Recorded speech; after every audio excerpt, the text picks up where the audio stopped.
You've gone through the basics of reading the green. You've anticipated your line in 3 different ways.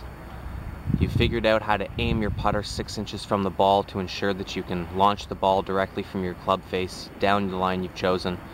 And the most important thing is the speed of your putt. We've always heard there's 2 different things in putting. It's your distance and your direction. Well, the distance or the speed or the weight that you launch the ball is most important for 3 reasons. 1, we want to make sure the ball gets to the hole.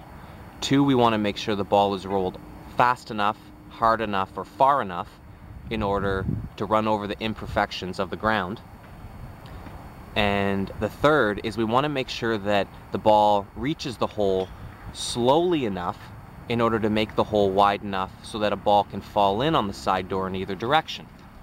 So the 3 different parts of the speed or the distance or the weight is going to be fast enough to get to the hole, fast enough to roll over the bumps, however slow enough to make sure the hole is as wide as possible. Now what we can do here is figure out that the ball has to reach the hole at a certain speed. Therefore, in order to max out the size of the cup, the speed that the ball reaches the hole, if it doesn't go in, will only roll approximately 2.5 inches past the cup, past the front edge of the cup. So when it comes to speed, traditionally we've heard of die speed. This is the kind of speed that we're looking to have. A ball that rolls directly to the hole, doesn't roll too far past it if it doesn't go in order for it to fall in the side door. Now some people like to choose speed or weight, how fast the ball rolls. Some people like distance, rolling the ball a certain distance. You have to find out which one works for you. Would you rather roll the ball a certain distance or roll the ball with the right speed? Now, given all of this, what we do to find out the speed or the distance for the putt is to take a look with our eyes, let it all soak in, so that we can calibrate how far that we have to hit this ball or how fast we have to hit this ball.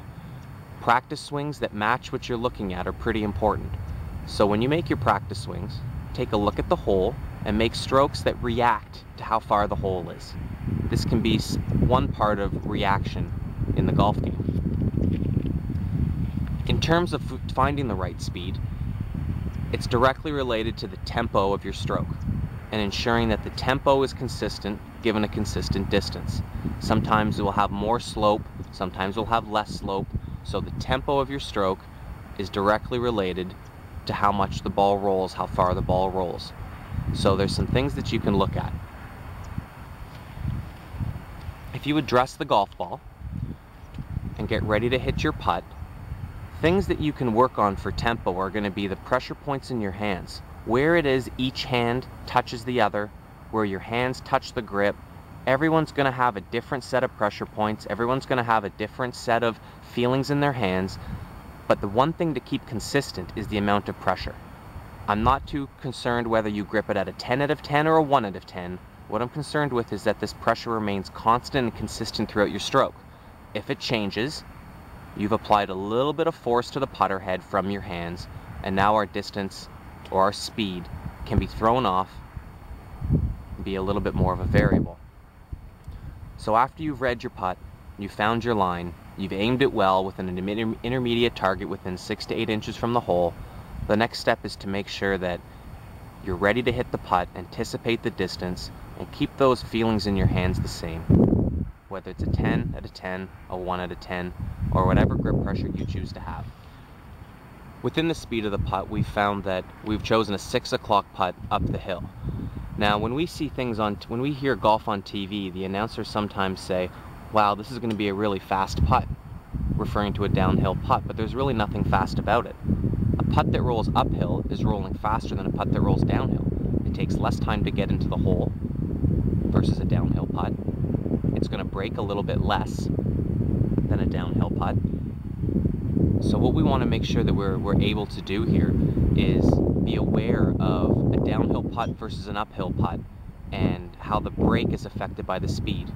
So we talked earlier in breaking putts that a 9 o'clock and a 3 o'clock putt, the 2 putts on the far end from our view here, on the right and the left, these 2 putts here are going to break the most. But since we talked about a downhill putt being slower, taking more time getting to the hole, these will break more. So a 10 o'clock putt and a 2 o'clock putt will have a very similar break as a 9 o'clock and 3 o'clock putt. If you understand the basics to reading and the understanding and the awareness that a downhill putt will break more than an uphill putt, you can see that a 9 o'clock and 10 o'clock putt and a 2 o'clock and 3 o'clock putt on either side of the hole, those will break almost equal amounts.